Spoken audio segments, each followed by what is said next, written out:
So I'm going to do another history book review this evening. This one is going to be on an absolutely fantastic book that I read on Audible, which is Dan Jones's Crusaders.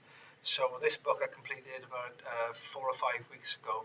It's roughly just over 16 hours on Audible listening overall. It's actually read by the author as well, which I thought was fantastic because he has got quite a fantastic presentation style as well, and has been known to present official history podcasts for the BBC as well, and the bits and bobs he's been doing. He does a lot of TV work as well, such as on the Plantagenets and Six Wives of Henry VIII and all these types of things, So Dan Jones, absolutely fantastic, one of the best history authors in Britain today. But this book in particular is absolutely superb.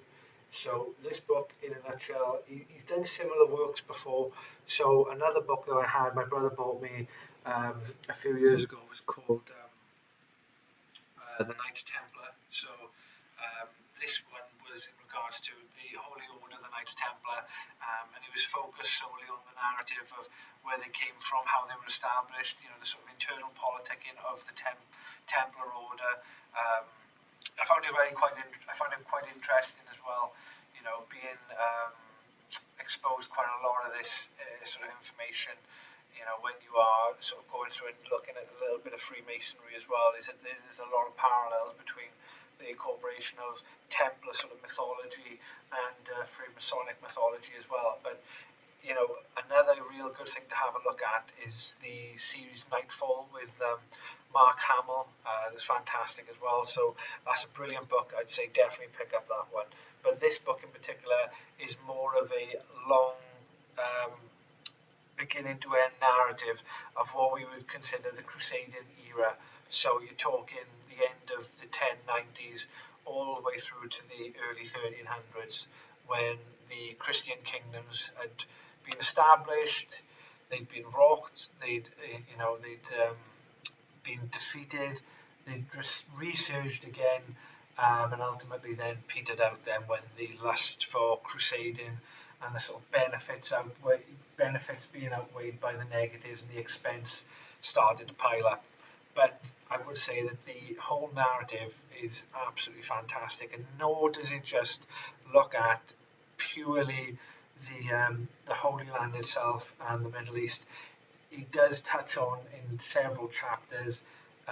You've got different dynamics such as the Teutonic Knights in the Baltic area when they're fighting the Finnish and they're fighting the Lithuanians, and trying really to establish sort of independent military ordered kingdoms at the time, which you look at then would be sort of a prototype for the early sort of Prussian sort of state really. But that was fantastic. We're not really exposed to an awful lot of that information, particularly being British, but I found that quite fascinating really. The other one would be the Spanish, early sort of years of the Spanish Reconquista. So just to touch on a little bit of history. So the sort of the Iberian Peninsula was conquered when it was owned by the Visigoths. It was conquered then by the Muslims, by the Umayyad Caliphate. There was a little bit of sort of politicking during the Islam at the time, and then eventually through the centuries, this sort of independent, as it would be then, this Cordoban Caliphate, this caliphate in the Western Hemisphere, in the Iberian Peninsula and in West Africa, would then peter out into small sort of little principalities and what they call taifas as well. And then it's explaining the sort of the early stages of the Spanish and Portuguese through their military orders as well. Then, trying to sort of reconquer that territory for the Christian West as well, and for the church. So I found that quite interesting. Obviously, that doesn't get achieved really until 1492 with the fall of Granada, then and Castile and Aragon. But it touches on characters like El Cid as well, which is really interesting. Alfonso as well, which which is another massively important historical character. Yeah, and then how and really what this book does well is sort of shows you the sort of at the time the real-time politicking going on within individual kingdoms, within the major players of the Catholic world at the time, with certain individual popes, whether it was to do with there were several chapters I found very interesting on the Eastern Orthodox Church and certainly the Byzantium aspect of the Crusaders, because this is just not something that we are told, particularly in school in Britain. It is purely right. There was some wars in the Middle East, and then Richard the Lionheart showed up and gave everyone a kick in, and that's our sort of two sort of minutes in this thing. And really, the sort of the Byzantium, the Byzantine state had a massive impact. Really, they were pretty much on the border, as it was, of these empires, whether it's the Seljuk Turks. Or whether it was then later on the Fatimids as well, and then again, of course, later on, you do have massive, massive Mongol invasions into this part of the world, which sort of like was the game changer as well then, and the death nail pretty much of the Crusader states then, particularly after the Muslims defeated them. I think it was Einjalut that they defeated them at. Maybe wrong, if I'm wrong, correct me. But anyways, the other part of this, which I found really interesting, I picked a book up afterwards about this, which was it was called the Albus Crusade. So there were a separate community, separate culture living in the Languedoc part of southern France near Toulouse, who had their own sort of, well, they were called heretics by the Catholic Church, and as it was at the time in France, you had not a centralized state of control, nor a top-down, as we would see it later on, which would be a nation state controlled by an all-powerful king or executive.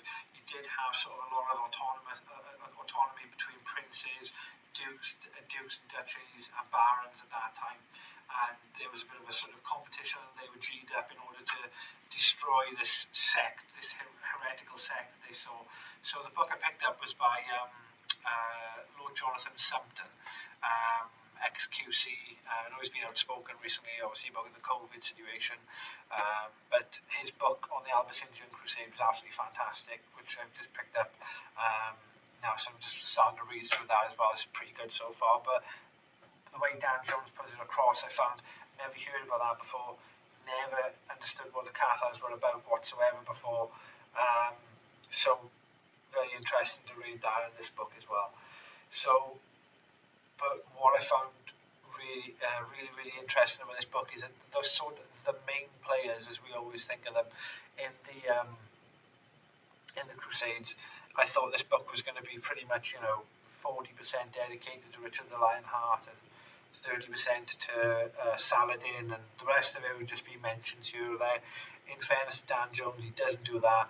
He gives you the narrative all the way through. All the failed crusades, the impacts that they had then, and I think that all the failed crusades, the sort of overconfidence, highly expensive, all those types of crusades that failed, like the one that failed in Damietta in Egypt. I think they form the part of the understanding of, and that's one thing I never quite understood was, why did they stop? If they were so profitable, if it was so easy to go over to the Holy Land, take land, set yourself up with random titles, take money, tax people, sort of establish yourself on a really lucrative trade route as well from east to west. Why did that stop? And for what reasons? What was the impact then later on as well? So I thought that really looking at all the failed crusades, that does give you another understanding about why that happened, as well as certain key main players as well. I think one of the sort of the one that basically flipped the chessboard really was the Mongol invasion as well, which pretty much left pretty much Eastern Europe and certainly the Middle East to a point perilous in the face of an invading power before they splintered up into the Golden Horde and all these types of different hordes as well. But anyways, going back to this book, I'm going to have a quick look to see what we're looking at in terms of price. So at the moment, I picked this up on Audible, and it was one credit, so $8.99. I don't really care that it's $21.87. Like I say, if you don't pay full price for that, just if you can, if you're already a member, pick it up, put it in your wish list, and whenever you take a fancy, just go and buy this, get this, because it's fantastic. Paperback, $6.99. I think that's a fair price, but look at that. That is 99 pence at the moment for the rest. I think it's the rest of this month on Kindle. You can either get a Kindle Limited, which is you're able to read it free at the moment, but if it's available for less than £1 on Kindle, and you do enjoy reading on Kindle, I know some people don't, then pick it up for less than £1, because that is an absolute bargain as well. But it depends what type of reader you are. If you like a physical copy, I think a paperback for £7 is pretty decent. Audible, yeah, put it in your wish list. If you can get it for less than $7.99, or they put it on offer maybe for £3 or something, pick it up. But Kindle, I mean, if it's that cheap at the moment, I would say go for that. But Dan Jones himself, an absolutely superb writer. Like I say, there it is. So he does a lot of TV work as a TV presenter around the Tudors and so forth. And let's have a look at his previous writings. There it is. The Templars is called. That's the book that I got. So that's superb. Magna Carta, The Hollow Crown, which was adapted into a TV series on the BBC. Loads of high-profile people in there, like Tom Hiddleston, Jeremy Irons, and so forth. The Plantagenets, The Kings Who Made England. I'm going to pick that one up next time, just because I'm really impressed with his writing. So, I'm going to pick that one up.